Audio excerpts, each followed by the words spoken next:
A bizarre request from Young Thug's defense amidst the rapper's ongoing jury selection, petitioning the court to exclude evidence of a ritualistic sacrifice in his RICO trial. The theory behind killing animals is you're draining their energy, their power, and to use for mystical purposes. According to newly filed court documents, defense attorneys for Young Thug, whose real name is Jeffrey Williams, have motioned to exclude evidence stemming from his co-defendant's arrest.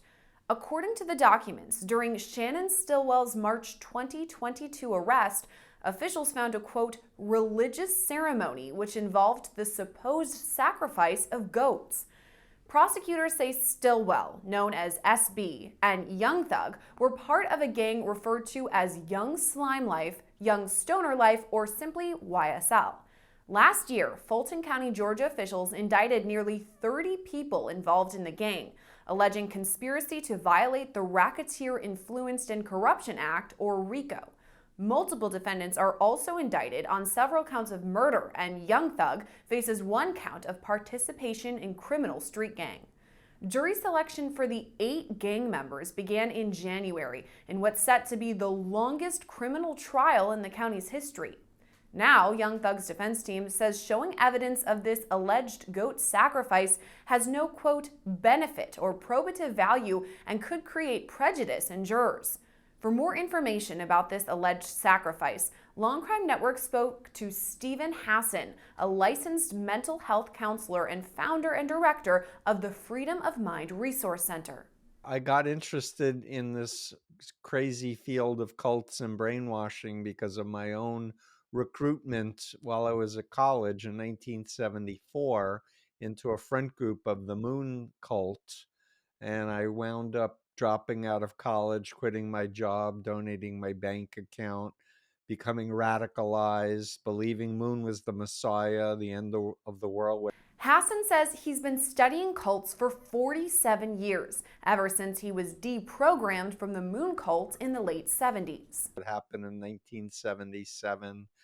And I became a right-wing fascist, basically, and I was elevated to positions where I could hear the discussions about how democracy was evil and how we had to infiltrate the US government and set up our own government and run it as a theocracy.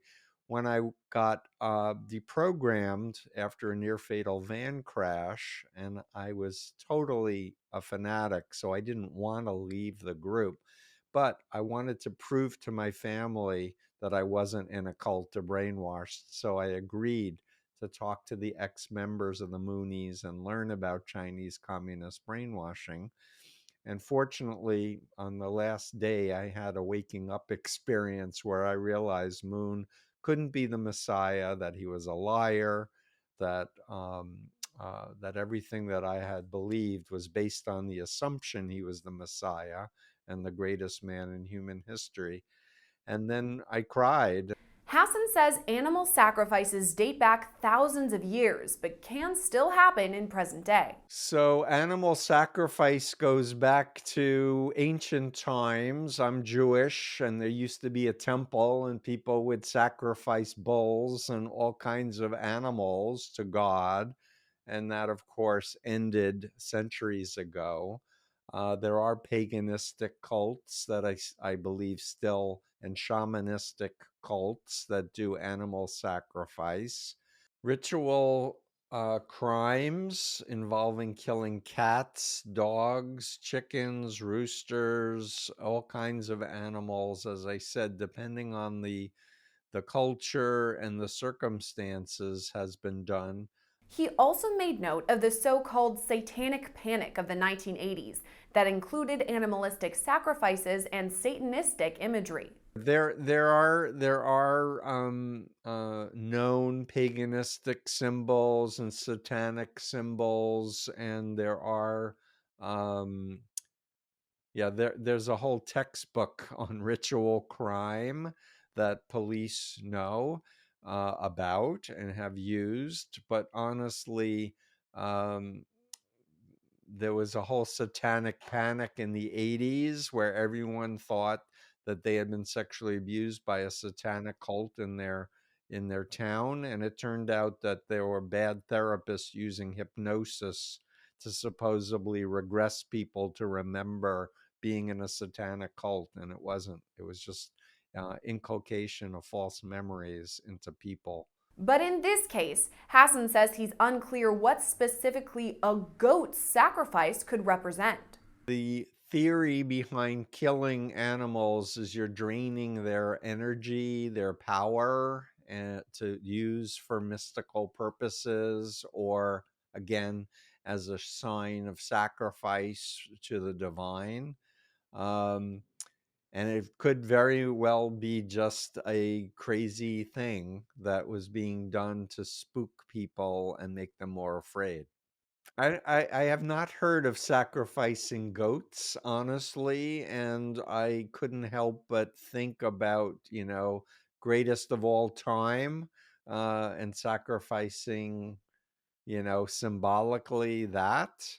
Um, I really don't know. Hassan says he is familiar with ritualistic sacrifices, but they're not always legitimately based on religion.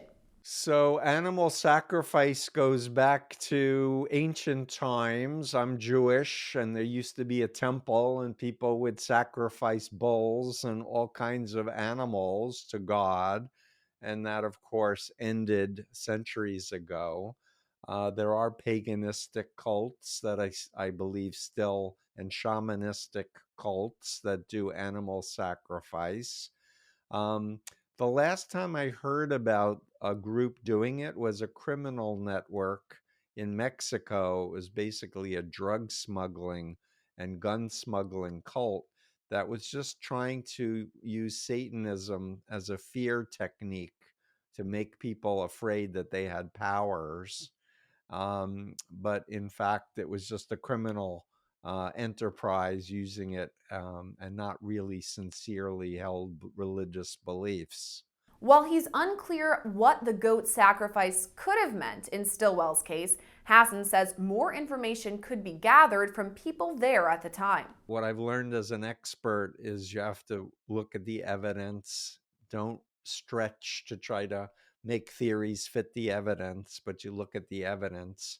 And obviously, interviewing former members who were present, who could explain the context and what if any ceremony was taking place, then you have some illumination possibly on it. He also said animal sacrifices may be illegal in some areas and not protected under religious freedoms. What I want to say about religious freedom is that we're not free to kill people. We're not free to even ritually slaughter animals, depending on state laws or federal laws.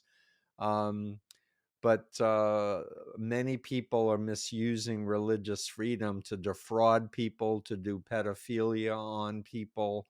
And, part of my work is to try to say, wait a minute, think about influence on a continuum from ethical, where there's informed consent, to unethical authoritarian control. Think about ethical influence where you have your conscience, where you can think for yourself, where you can read whatever you want to read. And if you decide you don't like the group anymore, you can leave without fear or intimidation or threats. And on the unhealthy end of the continuum, Law&Crime Network requested Stillwell's arrest video and the alleged goat sacrifice, but were denied because of the ongoing homicide investigation. Right now, jury selection is still underway in the case, and when it moves to trial, it's slated to last more than a year. Reporting for Law&Crime Network, I'm Gillespie.